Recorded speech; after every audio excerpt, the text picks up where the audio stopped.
Thank you, guys. Thanks again for everyone for staying through this conversation. I think, interesting panelists before that talking about, Tim and Martin about where we are today on SMS. And I think we also have, listened to a number of panelists yesterday and earlier today on anti-fraud, regulation, how telco API could rejuvenate some of the SMS business. And so, I think this topic is interesting, and I'm so honored to be a part of this panel, representation of all the different, some of the companies in SMS.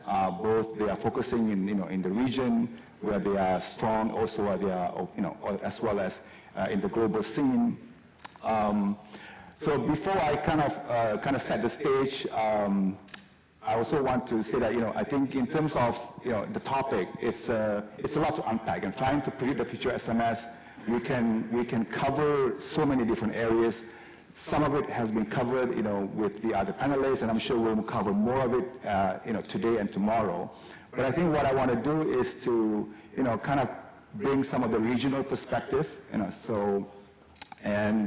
well as focusing on some of the challenges, the whole AIT, the Artificially Inflated Traffic, where AI and conversation messaging will come to play, and how that will shape the future of SMS in 2025. So those are the kind of the theme, and I know we can go into RCS and WhatsApp, the duopoly, and where that's happening. And I think the panel will be happy to have questions around that as well. So on that note, I would love to introduce and maybe have the panelists introduce themselves and tell us who you are, what your organization does in the SMS space. So maybe I'll start with Uros. Hello to all. My name is Uros Mijatovic. I'm Chief of Operations since recently at Mitto, global CPaaS and mobile intelligence provider. I'm Nima Golchini. I'm a pre-sales director for Enea, and we are covering the whole signaling messaging firewall for the telecommunication industry. Hi, I'm Arvind Bali. I used to be the CEO for an operator in India. Then, this is my second inning, and now I'm vice chairman for GTS Tech Labs, as well as board advisor for GTS.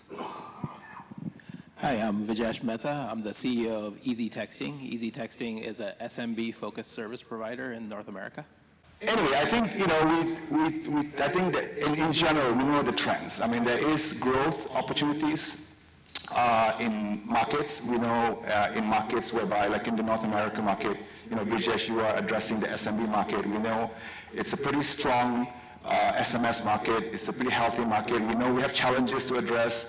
And I know the industry and you and other players and the carriers are looking into it, and that is different in other regions where WhatsApp, are coming in and eating away some of these revenue opportunities. So we know that it's going to be a dominant channel. I think that is the expectation and the prediction for 2025, at least, and beyond. And messaging, and the way that we deliver messaging is evolving rapidly with, artificial intelligence, AI, and rich format. So there's an expectation from customers and consumers to have more richer conversation. We all know that. So not something that I don't have to repeat. But I guess to maybe Vijesh first, what do you think the role of SMS shifting? Your thoughts and where do you think the shift is in 2025, at least in your region, in your market, and what you're doing? Yeah. Yeah, sure. So, we think about SMS, in multiple different perspectives, but first we think about market saturation. And realistically, we're still not anywhere close to a proper saturation of the market. Most businesses still don't use SMS the way they should be. In fact, most customers don't even know they can communicate with businesses with SMS yet. And what's great is with the recent regulatory changes, what has come to the present time now is that businesses now have a proper phone number, very much like you and I do, and people can actually trust that number is actually them. And so the 10DLC and registration process has really increased the trust. What's also great is pricing has stayed affordable for businesses to adopt this service. So the way I see it, SMS has really come to a point where this is a movement. This is a point at which SMBs can actually adopt a phone number, adopt a way to communicate with their customers very easily, and the customer can trust that they're actually talking to the business. And all of this is set up by this regulatory environment, which didn't exist for a while. There's very much a gray area of exactly, can I trust this business or not? Am I actually receiving it from this business? Can I expect, response when I say stop or something like that? All of these things are really coming to fruition now with 10DLC in place, with all the regulations in place. We're really excited about it. I'm sure, there'll be a lot more advancements with rich messaging, but I don't see rich messaging displacing SMS in any way. It's still a high growth channel and a market saturation that needs to be achieved still. And I also want to open to other panelists to kind of comment on where you see the shift, where you're coming from in the outlook of SMS in 2025. So I think this topic itself is very interesting because, when we have this topic, it gives me a simile. In 1982, when I was to join a job, that time I got a very good job in a petroleum company, and a lot of my friends told me that within 10 years there will not be any petroleum product left, right?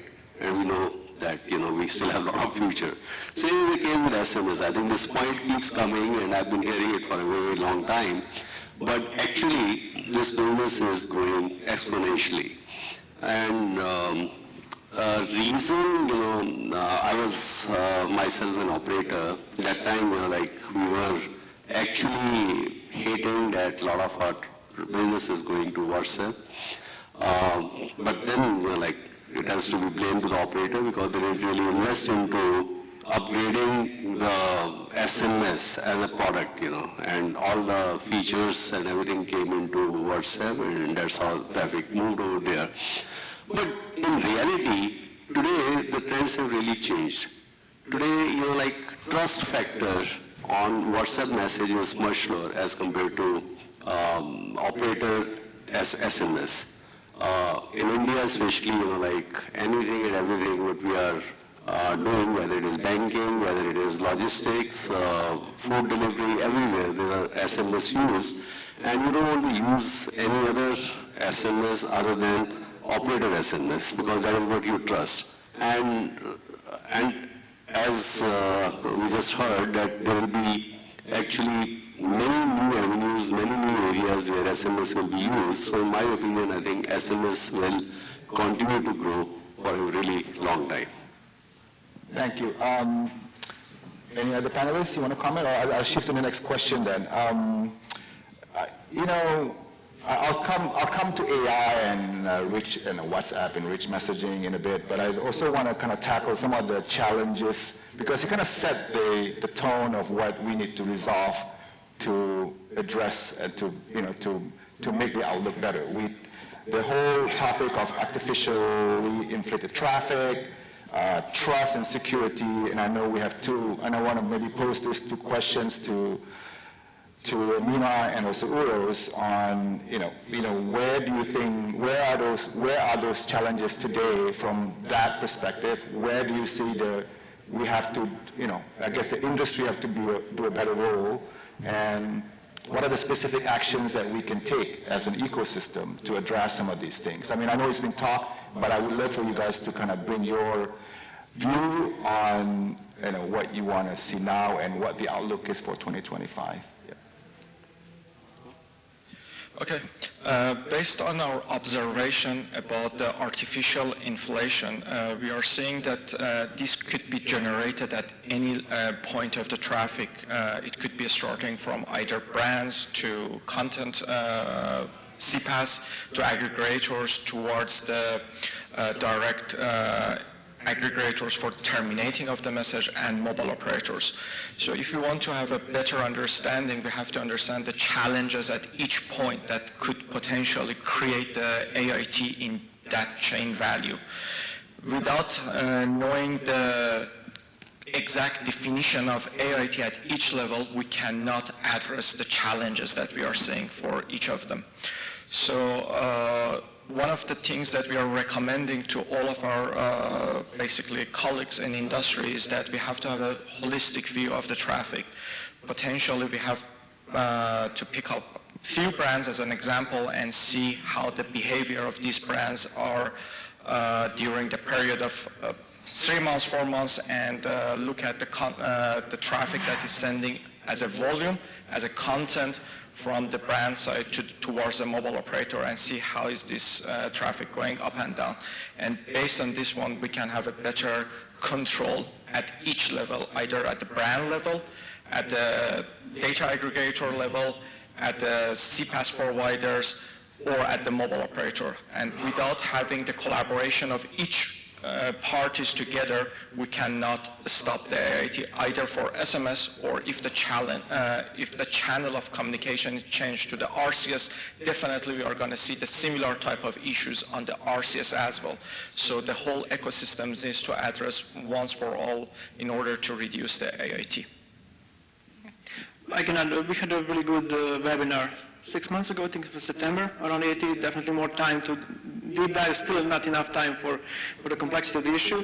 And since then, as I'm also very operationally involved into managing this complexity at my company, definitely it's something that was seasonal even since then. So we saw a huge blow up of this activity towards the end of the year, and pretty calmed down nature of it in the past few months. So it does come at different ways of it, and it's really complex thing. What we also saw, and which we fully support, is increased activities of the players in the industry to follow the money and to stop the money, because that's going to be the way how to best mitigate this behavior. We can impose all the different technological layers which will help to reduce that activity, but fraudsters always outsmart those. So it's always going to be a game of cat and mouse.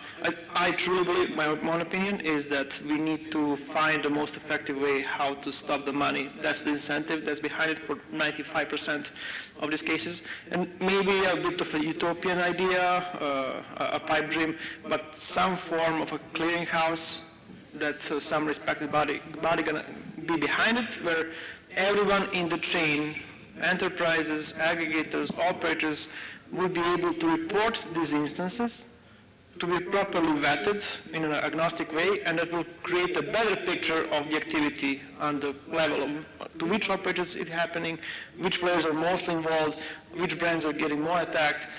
That could be something that I believe that we as an industry could do to further mitigate this on top of all the technological solutions that should instill some trust back in the product to enable its relevance in the omnichannel ecosystem. So it will definitely lose the dominance, as we saw in previous panels throughout the years, but how fast and how much erosion will happen on the relevance, that's something that we need to ensure to solve. Yeah, so I think it's a very topic, and I know at the MEF session, and also our working group, interest group, we do have a discussion around to see how we could help to address the AIT topic, because I think sometimes it's a sensitive topic. It benefits some players. It's disadvantage other players. So I think it's a topic that we have to come together to solve it. Otherwise, there will be no sustainable SMS in the future. Now, I want to move into something a bit more exciting also around. People talk about conversational messaging, conversational commerce, leveraging AI. AI agents, this whole, and I think that we already see example and use cases, kind of incorporating this to excite and engage the end user better through this conversational messaging.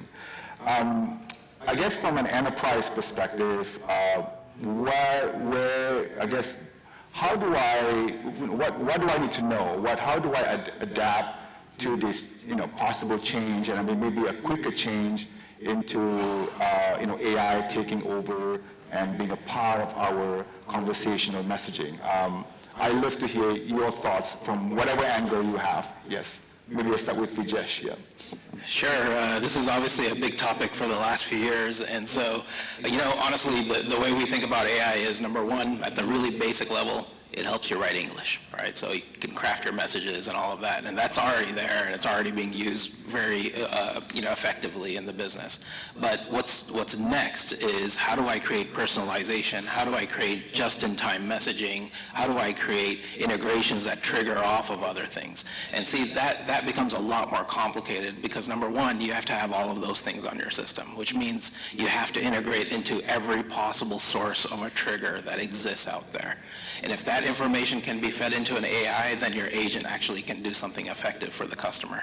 And that's what we look to do in Easy Texting, is we try to go to the customer and understand, what are you trying to do? What are the effective ways that your business works? How do your customers react when they receive a message, that's identical to their purchase history, that's actually designed around something that happened to their account, right? Those levels of personalizations don't happen until you get all the integrations in place. The way we see it is, AI will help automate those processes and create that right time, right message type of experience that people want to experience in the future. Obviously, right now, we've gotten to the first level. Help me write a good text message, right? And that's there already. What's next is all these triggers and everything creating the right time of the message so that the customer actually appreciates what you're sending. Arvind, any thoughts on the use of AI and conversational messaging? Yeah, I think it will, in multiple ways, as Jay just told that personalization is one area. But ultimately, as far as another aspect to it, as I said that when you actually use this as a very, very important tool in your day-to-day life, you also need a lot of focus on security and reliability and those kind of factors. And there, AI, machine learning, big data, they play a very, very big role. The fraud management, there it plays a very big role. All these things, all this ecosystem is around messaging, and in that messaging, AI, ML, big data, all of this is going to play a big role. And also, I personally believe that maybe one day even operators will realize that SMS as such is a big source of information available with them. Monetizing that information also, I think, will ultimately come into picture. So I am a very strong believer that many years, in coming years, I think it will be becoming better, richer, or more intelligent, more sharper, more friendly, more user-friendly, because of all the new techniques and technology is adding into it. And maybe to you guys on the security side, how do you, I think from an AI and conversational and addressing some of the fraud issue, maybe that angle and perspective, yeah? Absolutely. So we are also using AI machine learning for the last 12 years, at least with the machine learnings that we are using in order to detect the spam messages, and either on SMS, MMS, or RCS type of traffic. As well as we are using more AI for detection of different type of images or videos in order to be providing the compliance with the code of conduct or regulatory requirement in different regions in the world. And recently also we are using AI to look at the content of the messages in order to, based on the intent of the message, provide the intelligence for our customers so they can use this intelligence to better dynamic routings of their traffic, or they are using it to apply different charging method based on the content of the message, because each of them has a different value for them for the delivery of the messages. And at the same time, this provides a great value for the industry as well to stop different type of phishing messages or abuse through finding these AI tools that we have in our toolbox. Uros, any thoughts? Yeah, just to say, enterprises should embrace both AI and CPaaS in the best possible way in order to create the most seamless customer experience and best ROI across all the channels there, but also in combination with using more of the mobile intelligence to fight with some of the security concerns. There's more and more attributes being surfaced by operators.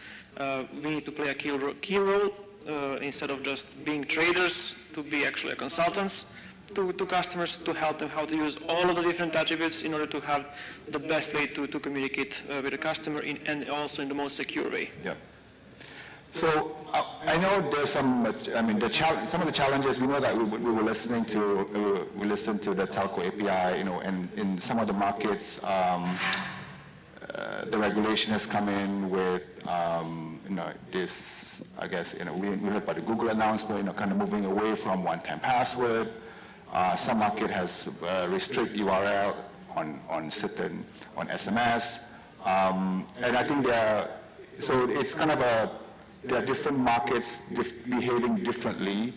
And I guess the question for me to the panel is, you know, with some of these challenges, what are, you know, and of course the displacement and replacement of SMS as part of the security protocols and authentication methods for enterprise, you know, how can SMS remain a secure and trusted channel for enterprise? I mean, I think it's a tough question, and there's a lot of ways that we need to address in the ecosystem, but I'd love to hear your thoughts of, you know, if there are one or two things that we can take away from this discussion, how do we, you know, make SMS as relevant as it can be? Yeah.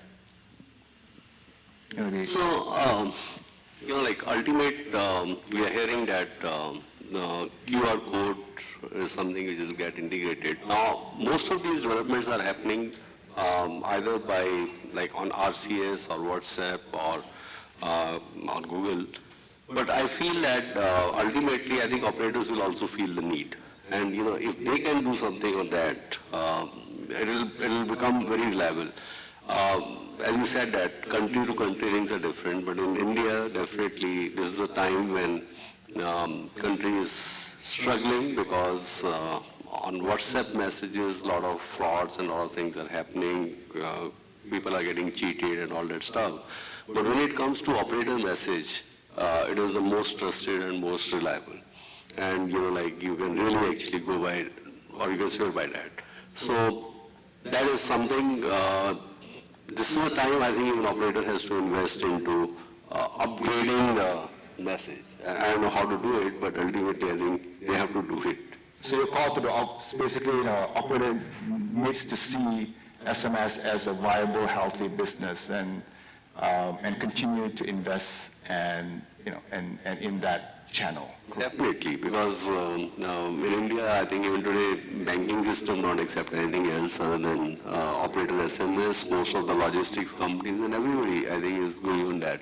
Only marketeers, they find it, but, you know, like ultimately their use is very limited in the sense that I'll say use is very large, but, you know, like ultimately it is not something which the risk involved is not so much. You know, you read something, you decide whether you will do it, but ultimately when it comes to the buying, then you again try to find some kind of a trust factor.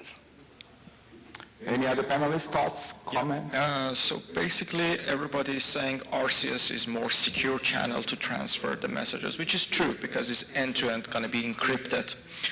However, the challenges on the RCS is that because it's encrypted, nobody has any visibility on what type of content it can sense.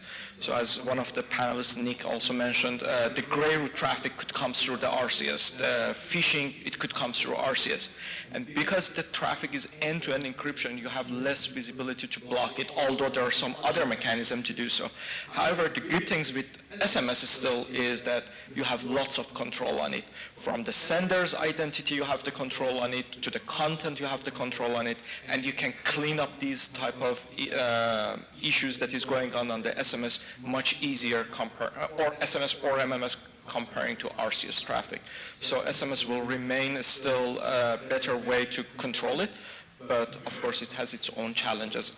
everybody can intercept it, they can take away the two-factor authentication on SMS much easier comparing to RCS traffic. So each of them has its own pros and cons. Right.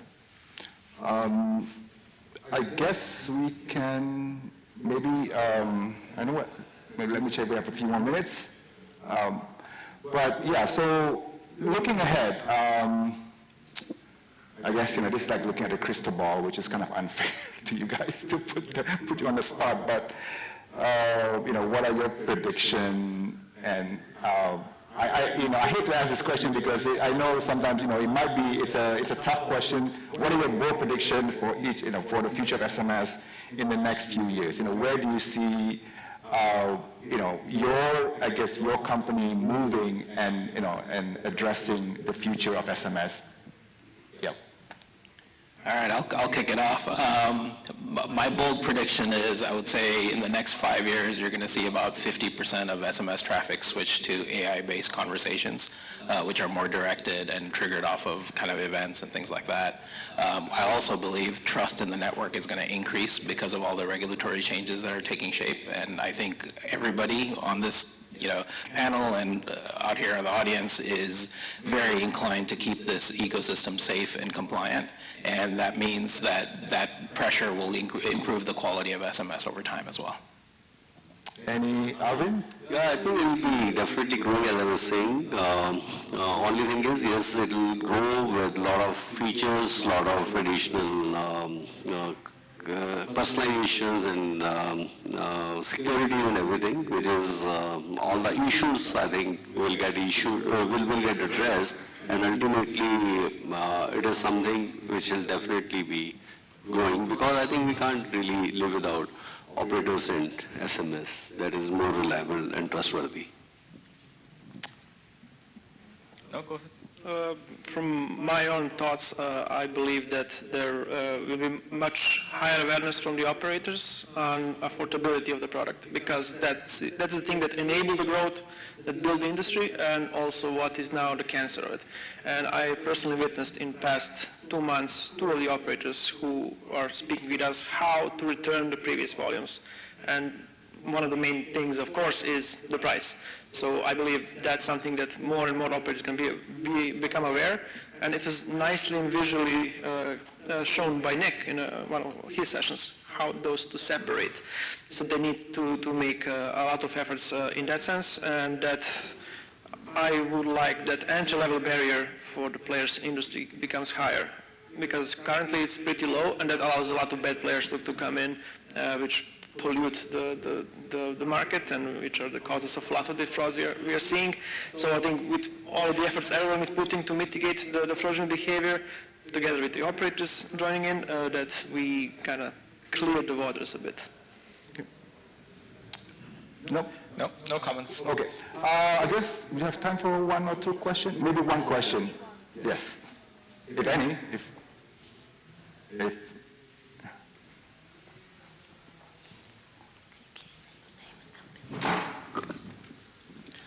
Hi everyone, Mila Budila BG. Nick was very pessimistic about the future of SMS during his presentation. You were more optimistic when you were talking from the stage. From the SMS provider side, during the last years, I see the rise in interest in different alternative channels. From your opinion, what is the dark horse? What is the wild card we should keep an eye on in the future years, in 2025 and maybe in future, just to keep an eye who can be the competitor of SMS from your opinion, the channel? I can add. I think we as a providers need to do everything we can to have all of those channels readily available, to have the technology that's going to solve the complexity for the customer, and also to, again, as I said, consult them in which market, which set of these channels is going to provide the best possible value commercially, but also the return on investment, where they're going to get the most out of it. So we need to act as a consultants with all of the possible channels, being 3, 5, or 10, available, and to create a custom solution for each and every customer for the market they are trying to seize. Any other thoughts? Yeah, I might add a little bit. I think when I look at this, I see OTT channels like WhatsApp, RCS, and all of those out there. And yes, they do present an option for consumers to utilize them for specific rich conversations. But that doesn't mean it displaces SMS. SMS has a very clear value proposition, it has a very clear price, and it has a very clear trust algorithm. And as long as the consumer always expects those things, I think they will continue to trust that channel for communication. And so I don't believe it's getting cannibalized. I think you're just seeing an expansion of opportunity. So when you're having a conversation, OTT channels may be better for that. When you're on one channel, you may want to stay with that channel, right? So that the consumer actually gets the quality that they expect. So I don't see this as a competition. One doesn't have to lose in order for another to win. I think there's a rising tide, and everybody gets to increase their traffic. And I think to add to that, I think that, obviously there are some regional variation on how this will all play out, and of course some will, some of that, SMS will lose out a bit to WhatsApp, but in some market that might just be a stable organic growth. I mean, so I just want to add to that comment. Yeah, completely. Pricing is a key factor for most consumers and businesses. And so, if a channel is cheaper and it's a channel where consumers are going to be on, that's the channel you're going to use. And so, again, I don't think it cannibalizes one another, but I think it definitely creates an ecosystem where all of them rise. I guess on that note, I thank you guys for listening in, and thank you, my panelists, for this wonderful discussion, and we're adjourned. Yes.